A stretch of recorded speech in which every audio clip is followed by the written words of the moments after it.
Hello. ഇന്നൊന്ന് പുറത്ത് പോകണം. കുറച്ച് സാധനങ്ങൾ വാങ്ങിക്കാനുണ്ട്, അല്ലാതെ കുറച്ച് പരിപാടികളുണ്ട്. തയ്ക്കാനൊക്കെ കുറച്ച് കിട്ടിയതല്ലേ, അപ്പോൾ അതിലേക്ക് വേണ്ട കുറച്ച് സാധനങ്ങളൊക്കെ വാങ്ങിക്കാനുണ്ട്. അതുകൊണ്ട് രാവിലെ തന്നെ പോയിട്ട് വരാമെന്ന് വിചാരിച്ചു. പൈസ എഴുതിയിട്ടിട്ടില്ല. എണീക്കുമ്പോഴേക്ക് എത്തണം എന്ന് വിചാരിക്കുന്നു. പള്ളിയിൽ പോകണമെന്ന് ആഗ്രഹമുണ്ടായിരുന്നു. അതുകൊണ്ട് നേരെ വന്നത് പള്ളിയിലേക്കാണ്. അരുവിത്ര പള്ളിയാണ് നമ്മുടെ പള്ളി. അങ്ങനെ പള്ളിയിലെത്തി ദൈവത്തോട് കുറച്ച് പരാതികളും സങ്കടങ്ങളും സന്തോഷങ്ങളും ആവശ്യങ്ങളും ഒക്കെ പറഞ്ഞ് നേർച്ചയെടുത്തിറങ്ങി. എല്ലാം വാങ്ങിയതിന് ശേഷം വീട്ടിലെത്തി.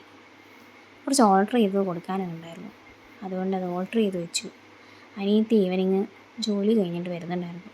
അവളെ കൂട്ടിയിട്ട് തിരിച്ചു വന്നു. ഇന്നത്തെ വിശേഷം ഇത്രയൊക്കെയാണ്.